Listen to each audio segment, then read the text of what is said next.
안녕하십니까. 대치 아이디 입시연구소 이유종 소장입니다. 자, 오늘은 지난 시간에 이어서 2023학년도 기업 연계 계약학과 탐구에 대해서 2탄을 준비를 했고요. 자, 말씀드렸던 대로 전자공학과랑 반도체공학과 지원 시에 생기부 스토리 구성의 차이를 어떻게 가져가야 되는지, 자, 합격생들의 사례를 중심으로 말씀을 드리겠습니다. 자, 이 두 건의 사례는 참고로 제가 이전에 진학시켰던 지방 일반고 2등급 초반의 학생들의 사례를 중심으로 말씀드리도록 하겠습니다. 자, 그러면 첫 번째로 전자공학과 합격생의 진로 목표 생기부 스토리 라인에 대해서 말씀을 드릴게요. 자, 우선은 이 친구는 궁극적인 진로 목표를 어떻게 잡았냐면, 자, 외부 충격에 강하고 더 가볍고 간섭 현상이 거의 없는, 자, 무선 BMS 설계 전문가로 진로 목표를 잡았습니다. 자, 그러면 모르는 용어가 좀 나오네요. 그죠?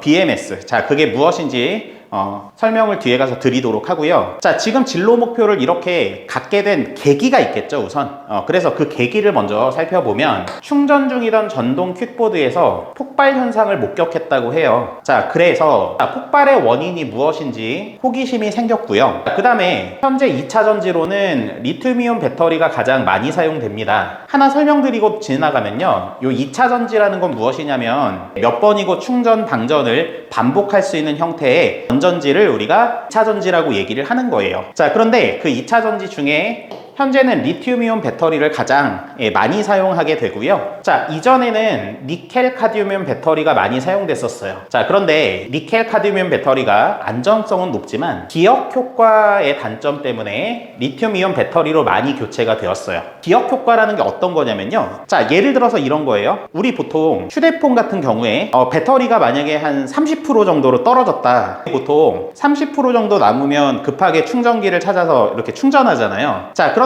자, 그게 자꾸 반복이 되다 보면 지금 이 니켈 카드뮴 배터리는 이거를 기억해 버린단 말이에요. 그게 무슨 말이냐면, 지금 30%의 잔량이 남아있는데도 불구하고 평소에 30% 정도 되면 충전기를 꽂아서 100%까지 충전을 하다 보니까 30% 정도가 되면 충전된 용량이 없구나 라고 생각을 해버리는 거예요. 그러면 결국에 이 니켈 카드뮴 배터리는 70% 정도의 용량만 갖게 되는 거예요. 즉, 이 남아있는 30%에 대한 그 저장 용량을 잃어버린단 말이에요. 자, 그거를 기억 효과라고 합니다. 자, 그래서 이 니켈 카드뮴 배터리는 결국 이 기억 효과 때문에 이걸 사용하는 사람의 습관이 어떠냐에 따라서 그 용량이 달라지는 거예요. 그러니까 어떤 사람은 예를 들어서 나는 이거 완전 방전된 다음에, 즉 빵프로가 됐을 때 나는 충전을 하겠다, 계속해서 그렇게 사용했던 사람은 이 전체 용량을 다 사용하게 되는 거고요. 잔량이 30% 정도가 됐을 때 자꾸 충전하는 습관을 들였던 사람들은 어떻게 되는 거예요?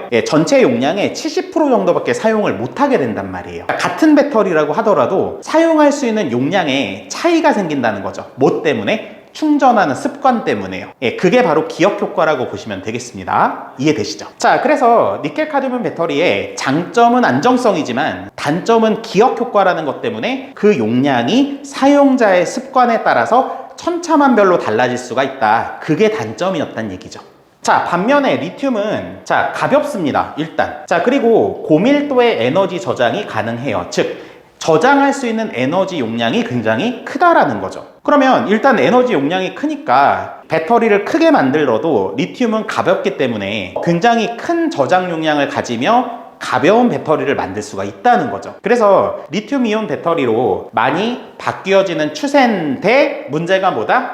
자, 외부 충격에 폭발의 가능성이 있어요. 이게 리튬이라는 그 원소 자체가 안정성이 조금 부족하다. 자, 그게 단점입니다. 자, 이러한 사항들을 결국 요 퀵보드 폭발 현상으로부터 호기심이 생겨서 이러한 탐구 활동을 해서 리튬이온 배터리에 대한 장점과 단점을 파악하게 되었다. 자, 이게 결국 진로 목표를 갖게 된 계기다라고 보시면 되겠습니다. 자, 그래서 이 계기가 어떤 식으로 발전되었냐면요, 자, 지금 이 리튬이온 배터리의 이런 문제점을 방지하기 위한 방법으로 폭발의 가능성이 있기 때문에 이걸 방지하는 시스템이 있다는 거죠. 자, 그게 뭐냐면 첫 번째가 PCM이라는 시스템이 있어요. PCM. 요게 이제 Protection Circuit 모듈이라고 합니다. 이거의 약자. 자, 요거는 주로 보호 기능을 하는데요. 자, PCM은 주로 이 배터리에 어떤 과충전, 우리 보통 이렇게 충전기 계속 꽂아 놓잖아요, 집에서도. 그죠? 네, 그런데 충전 용량이 100이 딱 뜨면은 그 다음에는 요거 충전기를 빼는 게 맞거든요.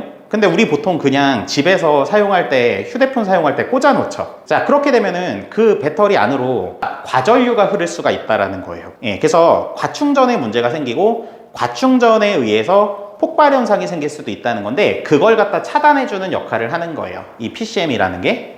자, 그리고 또 배터리 내부에 예를 들어서 어떤 도선이 끊어져 있거나, 우리가 그런 걸 단락이라고 하는데요, 그런 단락된 부분이 있을 때 전류가 흐르는 걸 방지한다든지 누전이나 이런 게 생길 수 있겠죠. 그래서 누전으로 인해서 화재가 생길 수도 있을 텐데, 예, 그런 부분을 방지하는 그런 회로가 바로 PCM이다라고 보시면 되겠습니다. 이해되시죠? 자, 그 다음에 BMS라는 게 있는데, 자, BMS는 배터리 매니지먼트 시스템이라고 해서 배터리 관리 시스템이라고 보시면 되겠습니다. 자, 이게 바로 BMS예요. BMS. 자, BMS는 관리하는 기능인데요, 쉽게 말해서 PCM이라는 건 좁은 범위에서 배터리를 보호하는 기능에 치중한다면, 자, 지금 요 BMS 같은 경우는 PCM의 기능을 포함해서 좀 더 넓은 범위에서 배터리를 전체적으로 관리하는 그런 기능을 가지는 회로라고 보시면 되겠습니다. 자, 그러면 이렇게 해서 PCM과 BMS라는 두 가지의 회로가 지금 이 리튬이온 배터리의 문제점을, 즉 폭발할 수 있는 가능성을 방지하는 그런 시스템이다라는 걸 이제 탐구 활동을 통해서 알게 된 거고요. 자, 지금 이 PCM의 구성 요소로는 PCM 칩, 그 다음에 모스펫, 그 다음에 커패시터, 그 다음에 저항, 이런 것들이 사용됨을 알게 된 거예요. 물론 본인의 탐구 활동을 통해서 알게 된 거죠. 자, BMS는 PCM에 요소들이 더 추가돼서 주로 셀 밸런싱 기능. 자, 셀 밸런싱 기능이라는 건 어떤 거냐면요, 우리 보통 휴대폰은 배터리 몇 개로 돼 있어요? 하나로 돼 있죠, 하나. 휴대폰 같은 경우는 보통 배터리가 하나가 돼 있지만, 자, 전기 자동차나 아니면 전기 킥보드, 이런 어떤 이동장치 같은 경우는 어떤가요? 배터리 하나 가지고는 힘이 모자르겠죠? 그러니까 쉽게 연상하시면 휴대폰 배터리 같이 이렇게 얇은 어떤 배터리 팩이 여러 개가 연결돼 있다, 그렇게 보시면 되겠죠. 자, 그런데 그 여러 개의 배터리들 중에서 어떤 하나가 만약에 동작이 좀 이상하다라고 하면 아무래도 전체적인 배터리 팩에 문제가 생길 수 있겠죠. 그래서 그 배터리, 이걸 하나하나를 셀이라고 부르는데요, 그 배터리 셀들 사이에 균형이나 이런 것들이 제대로 맞는지, 이런 것들을 주로 확인하는 그 시스템이 바로 BMS 시스템이다라고 보시면 되고요. 그 BMS 안에 PCM이라는 게 들어있다라는 거죠. 이해되시나요? PCM에 부가적인 요소를 더 붙인 것이 바로 BMS다 라고 보시면 되겠습니다. 좀 더 넓은 범위라고 보시면 되겠죠. 자, 그래서 주로 하는 기능이 셀 밸런싱 기능 하고요, 그 다음에 배터리 셀에 대한 상태, 현재 이 각각의 배터리 셀들의 상태가 어떤지를, 자, 통신으로 모니터링. 자, 중요한 건 통신으로 모니터링 한대요. 자, 통신으로 모니터링 한다? 그러면 메인보드에 지금 이 배터리들의 상태가 어떤지를 계속해서 관찰해서 표시한다, 이런 의미로 받아들이면 되겠죠. 자, 그런데 문제는 통신에는 두 가지가 있죠. 유선 통신이 있고 무선 통신이 있어요. 자, 그런데 배터리 팩 내부에 많은 전선이 존재하면, 뭐 아까 말씀드렸지만 어떤 전선 중에 이렇게 단락이 된다든지, 즉 끊어진다든지, 이런 것들이 있을 수 있기 때문에 최근 들어서는 이런 전선들을 없애는 추세예요. 즉 통신을 유선 통신에서 무선 통신 형태로 바꾸는 추세라는 거죠. 자, 그러면 어떤 문제가 또 생길까요? 무선 통신을 하게 되면 이게 수신율이 100%가 돼야 되잖아요. 100% 반드시. 근데 여러분 휴대폰 어때요? 가끔 어디 지하라든지 뭔가 이렇게 통신 환경이 좀 안 좋아지는 때 있죠. 그렇게 하면 어때요? 아무래도 뭐 휴대폰 잘 안 터지고 그러한 부분이 분명 존재하죠. 그러면 자동차도 마찬가지란 말이에요. 자동차도 예를 들어서 계속해서 주행하는 동안에 현재 내 배터리 상태가 어떤 상태인지를 끊임없이 체크를 해야 되는데, 그게 무선 통신으로 이루어지는데, 만약에 여기 메인보드에 수신기가 있고 그 다음에 여기 배터리 팩에 자 송신기가 있다고 할 때, 자 수신기의 수신율이 만약에 100%가 아니다라고 하면은 순간적으로 배터리의 상태가 어떤지를 놓치는 상황이 생긴다라는 거죠. 자, 그래서 이걸 무선 통신으로 하게 되면 반드시, 그러니까 수신기의 수신율이 거의 100%에 가까워져야 된다. 그게 핵심이라는 거죠. 자, 그래서 모니터링하는 기능을 수행한다. 자, 그리고 자 PCM은 아까 말씀드렸듯이 과충전 그리고 과방전 보호 기능, 그리고 과전류 차단, 단락 보호 기능을 수행할 때 각 요소의 역할에 대한 탐구를 수행하였다. 자, 지금 이 친구 같은 경우는 결국 자, 퀵보드의 폭발 현상으로부터 생긴 호기심으로부터 출발해서 결국 2차 전지에 어떤 것들이 있는지를 조사하게 되었고, 자, 그런데 이 리튬이온 배터리라는 게 가볍고 굉장히 저장 용량을 크게 만들 수 있는 장점이 있는 반면에 폭발의 위험성이 있기 때문에 그 폭발의 위험성을 어떻게 잡아나가는지를 개인 탐구를 통해서 PCM하고 BMS라는 시스템이 있다는 걸 알게 되었고요. 지금 이 PCM과 BMS는 어떻게 구성 요소가 되어 있고 이 BMS 시스템에서 어떤 문제점이 있는지 무선 통신으로 자, 끊임없이 매니지먼트 하기 때문에 자, 수신율에 문제가 생기면 굉장히 곤란한 상황이 벌어진다까지의 문제점을 인식하게 되었다라는 얘기입니다. 자, 그래서 결국 심화인데요. 자, 지금 계기가 발전돼서 어떻게 심화되고 있는지를 보겠습니다. 자, 일단 첫 번째로 아두이노를 이용해서 과전류 차단기를 구현을 해본 거예요. 자, 사실 고등학생이 어떤 전자회로를 구성한다는 건 굉장히 힘듭니다. 그래서 고등학생 범위 내에서 할 수 있는 거 PCM의 주 기능 중에 자, 과충전, 과방전, 그리고 과전류 차단이 있죠. 자, 그래서 이 전체를 다 수행하는 PCM을 만들기는 어려워요. 고등학생 수준에서 만들 수 있는 건 아니거든요. 그래서 자, 아두이노는 고등학생들이 보통 공대를 가려고 하는 고등학생들이면 대부분 요거 경험을 해보는 겁니다. 그죠? 여러분도 익숙하실 거예요. 자, 과전류 차단기 정도는 구현을 해볼 수 있어요. 그래서 과전류 차단기를 구현을 해봤고요. 자, PCM의 기능 중에 하나를 실제로 구현을 해본 거죠. 자, 그리고 또한 현재 BMS의 문제점으로 자, 외부 충격에 손상될 가능성이 높다. 왜냐면 BMS는 배터리 팩하고 굉장히 가까이 붙어 있는데요. 우리 보통 전기 자동차도 마찬가지지만 배터리 팩이 대부분 어디 있어요? 차체 맨 밑에 있죠. 자, 차체 맨 밑에 있다 보니까 우리나라 도로 사정 중에 뭐가 있냐면 과속 방지턱이 있죠, 여러분. 그죠? 자, 그런데 전기 자동차가 배터리가 맨 밑에 있다 보니까 과속 방지턱 같은데 천천히 넘어가야 되는데 그런 거 잘못 이렇게 인식 못하고서 넘어가다 보면 이렇게 덜컹 하는 그런 경험 해보신 적 있죠? 예, 그렇게 하면서 차 바닥이 쓸리는 경우가 있어요. 전기차는 그 차 바닥이 배터리 팩으로 이루어져 있기 때문에 그 배터리 팩에 손상이 올 수 있다는 거예요.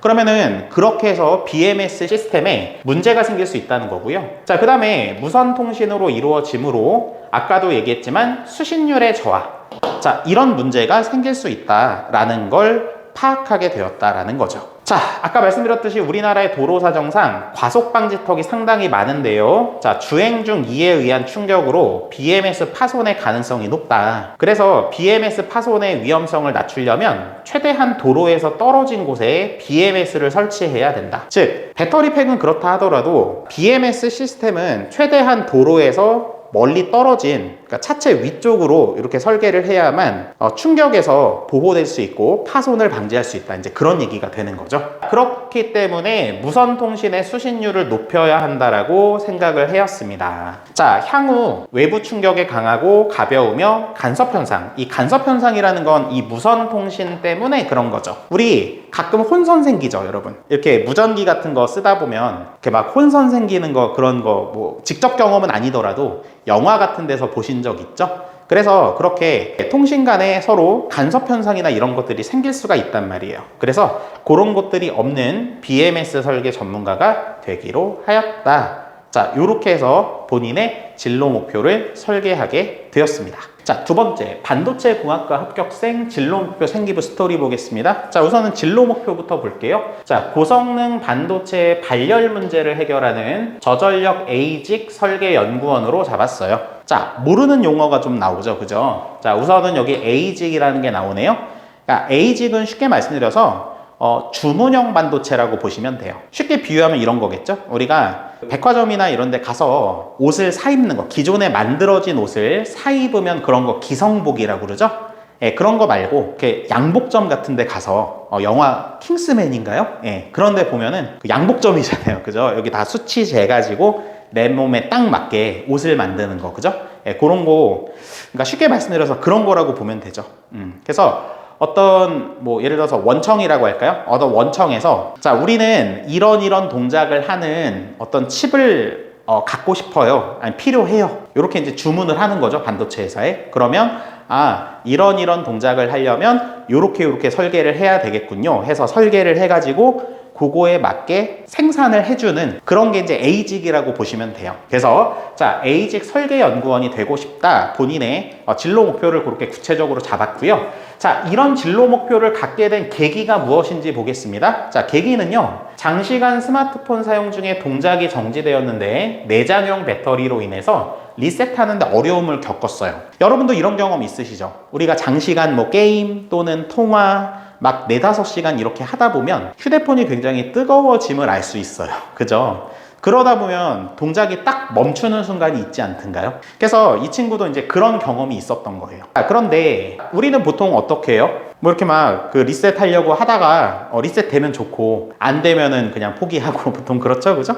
그 다음에 뒤에 뚜껑 열어서 이렇게 배터리를 분리할 수 있으면 그렇게 해서 다시 리셋하면 되는데 내장형 배터리는 그렇지 않잖아요. 아이폰 같은 거는, 그죠?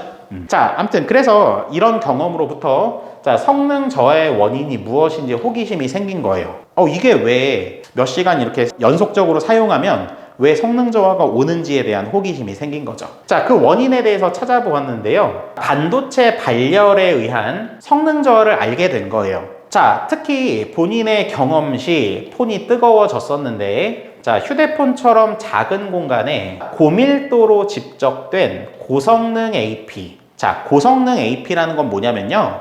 여러분 그 컴퓨터를 구동시키는 가장 핵심 부품이 뭐예요? CPU죠, CPU. 그죠? 그래서 컴퓨터에 CPU가 있듯이 스마트폰을 구동시켜주는 가장 핵심 요소가 AP예요. 그러니까 컴퓨터에 CPU가 있다면 그 역할을 하는 게 스마트폰에서는 AP라고 보시면 되겠죠. 자, 그래서 이 고성능 AP가 탑재되는 경우에 장시간 동작을 하게 되면 발열에 의해서 성능이 저하되는 현상이 자주 발생함을 알게 된 거예요. 즉 무슨 말이냐면 스마트폰 업계에서도 AP가 장시간 사용하면 발열의 문제가 생기고 있다는, 즉 현재 업계가 갖고 있는 문제점을 알게 된 거죠. 자, 그래서 이렇게 생긴 어떤 호기심, 그 계기가 어떻게 발전되는지 보겠습니다. 반도체에는 P형 반도체랑 N형 반도체 이렇게 두 가지가 있음을 알게 됐어요. 자, 우리가 보통 컴퓨터 안에 반도체가 있다라고 얘기하죠, 보통. 그죠? 컴퓨터 안에 반도체 있다. 이렇게 생각을 하는데, 실제로 심화 탐구를 해보니,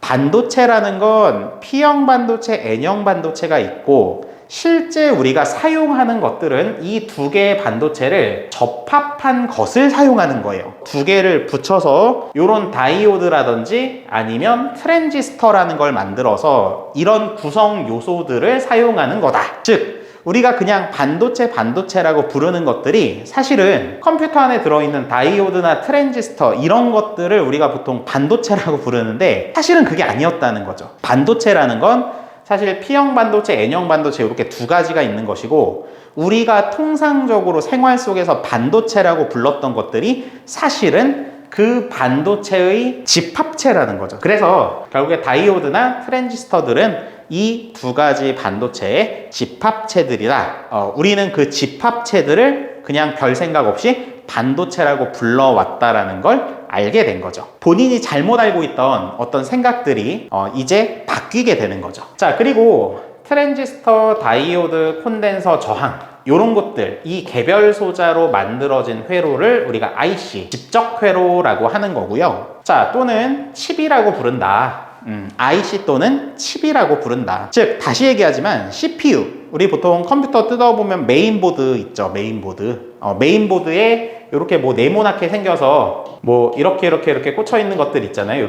이런 식으로, 그죠? 그러니까 우리는 그냥 아무 생각 없이 이거를 반도체라고 잘못 생각하는데 그게 아니라는 거예요. 이거는 칩이라고 불러야 되는 게 맞다는 거죠. 자, 한 개의 칩에 이런 소자, 이런 트랜지스터나 다이오드, 콘덴서, 저항 이런 소자의 수가 많을수록 집적도가 높다고 하고 그 다음에 집적도가 높을수록 고성능의 칩이 된다. 아무래도 그렇겠죠. 이 각각의 요소들이 하는 역할들이 있을 거잖아요. 그죠? 그런데 하나의 칩 안에 이러한 구성 요소들이 많이 들어갈수록 더 많은 동작들을 할 수가 있는 거죠. 따라서 고성능의 칩이 된다. 그런 뜻인 거죠. 자, 그래서 발열의 원인은 이 칩 내부 소자에 전류가 흐르게 되면 자, 저항이 생기고요. 그래서 전자충돌로 열이 발생하는 겁니다. 항상 모든 저항이 있죠. 내부에 저항이 있는데 전류가 흐르면 그 전류를 흐르지 못하게 하는 내부 저항이 존재하고 그 내부 저항에 전자들이 충돌을 하는 거죠.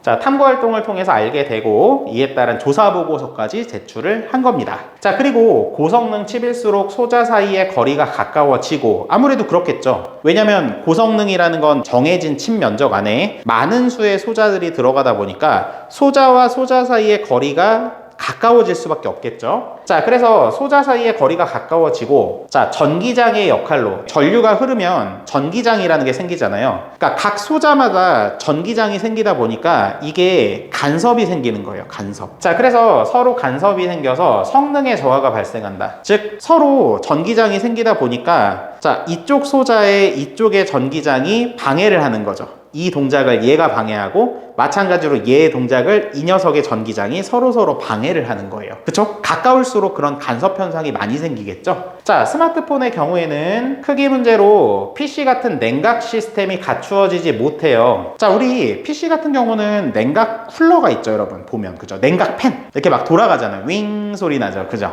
자, 그런데 지금 스마트폰 같은 경우는 크기를 작게 만들어야 되기 때문에 이런 냉각 팬이 들어갈 수가 없어요. 자, 단지 일정 시간 AP의 속도를 낮추거나 아니면 실행 중인 프로그램을 강제 종료하는 임시 방편적인 방법으로 발열 문제에 대응하고 있음을 알게 된 거예요. 즉, 냉각 시스템이 따로 없다. 이게 역시 현재 스마트폰 업계들이 가지고 있는 문제점이다를 알게 된 거죠. 자, 그래서 심화 단계로는, 자, 우선 첫 번째로 고등학생이 사실 어떤 전자회로를 설계한다? 쉽지 않겠죠. 그래서 할 수 있는 첫 번째는 부울대수. 자, 이 부울대수라는 건 이제 논리 게이트를 만들 때 필요한 연산이에요. 자, 요거는 조금만 검색해 보시면 금방 찾을 수 있습니다. 그래서 요런 부울대수와 그 다음에 논리 게이트에 관한 탐구 보고서를 일단 작성을 해요. 자, 그리고 아두이노를 이용해서 LED 논리 회로를 실험을 하는 거예요. 자, 이런 칩 설계를 고등학생이 할 수는 없겠죠. 그래서 고등학생 범위 내에서 할 수 있는, 자, 실험으로는 아두이노를 이용해서, 자, 이런 LED 논리 회로 실험을 해보는 겁니다. 자, LED 논리 회로는요, 쉽게 말해서 아두이노에 요 논리 게이트를 연결해 가지고, 자, 입력에 따라서 LED의 불을 껐다가 켰다가 하는 그런 연습들을 한다는 거죠. 그래서 논리회로 연습을 하는 거예요. 자, 이 실험은 어떤 의미가 있냐면요, 사실은 반도체라는 게 뭐죠, 여러분? 말 그대로 도체는 전기가 흐르는 물체, 부도체는 전기가 안 흐르는 물체잖아요. 반도체는 뭐예요? 반도체는 반만 흐른다는 거죠. 그건 무슨 말일까요? 입력되는 어떤 상황에 따라서 때로는 전류를 흘려주고 때로는 전류를 안 흘려주고 그렇게 한다는 거죠. 그럼 이게 어떤 의미를 갖는 거예요? 맞아요. 스위치의 의미가 되는 거죠. 전류를 흘려주면 온, 전류를 안 흘려주면 오프, 이런 개념이 되는 거잖아요. 그죠? 그래서 온오프의 개념이 되는 거기 때문에 결국에 이게 논리가 필요하단 말이에요. 논리. 그죠? 네, 그래서 이 반도체의 기본적인 동작에 대해서 논리 게이트에 대한 탐구 보고서를 작성하고, 자, 논리 회로를 만들어서 입력되는 값 조건에 따라서 LED 전구에 불을 켰다가 껐다가 하는 실험을 하였다. 이렇게 이제 보시면 되겠고요. 자, 그리고 최근 들어서는 자율주행에 대한 연구와 그 다음에 수요가 늘어나고 있어요. 자, 아날로그 반도체에 대한 수요가 폭발적으로 늘어나는 추세예요. 아날로그 반도체라는 건 뭐냐면요, 쉽게 말해서 우리 주변의 어떤 환경들 있죠. 이런 주변 환경들을 전부 다 그 신호로 바꿔주는 그런 반도체를 아날로그 반도체라고 해요. 자, 그래서 이런 아날로그 반도체에 대한 수요가 폭발적으로 늘어나고 있고요. 그 다음에 갈수록 고성능 칩에 대한 수요가 늘어나는 상황이기 때문에 발열 방지 설계에 대한 필요성이 더욱 요구되는 상황이에요. 아무래도 고성능 칩은 다시 말씀드리지만 발열의 문제가 항상 생기기 때문에 이 발열을 어떻게 잡느냐가 핵심 내용이 돼가고 있다는 거죠. 자, 그래서 알아보니 현재는 전력 소비를 최소화하는 칩 설계, 그리고 방열 소재를 활용한 칩 생산, 이렇게 해서 발열 문제를 해결을 해나가고 있어요. 즉, 두 가지인 거죠. 하나는 설계 쪽으로, 그 다음에 하나는 소재 쪽으로, 그렇게 해서 발열의 문제를 잡으려고 하고 있다. 만약에 여러분 중에 신소재공학과 이런 쪽을 가고 싶다고 하면 사실은 이 방열 소재에 관해서 얘기를 하면 되겠죠. 자, 그런데 이 친구는 반도체 공학과이기 때문에 물론 소재에 대해서도 배우기는 하지만 주된 내용이 이제 칩 설계 이런 쪽이기 때문에 설계 쪽으로 얘기를 진로를 잡은 거죠. 자, 그래서 하지만 이건 근본적으로 해결이 되지는 못하고 있어요. 자, 그래서 향후 저전력 에이직 설계 연구원이 되어서 다양한 니즈를 만족하는 고성능 칩을 설계하고 싶다는 포부를 갖게 되었다. 이렇게 해서 본인의 진로 목표를 설정하고 이것에 맞는 활동들, 이것에 맞는 세특 내용 이런 것들을 잘 꾸며서 이 친구는 합격을 하였다라는 겁니다. 자, 이렇게 해서 오늘 준비한 내용 다 마치도록 하고요. 자, 어떻게 도움이 많이 되셨나 모르겠습니다. 자, 3부 예고 드릴게요. 자, 3부는 조기 취업형 계약학과의 모든 것에 대해서 설명드리도록 하겠습니다. 자, 지금까지 저는 대치 아이데이 입시연구소 이우종 소장이었습니다. 고맙습니다. 감사합니다.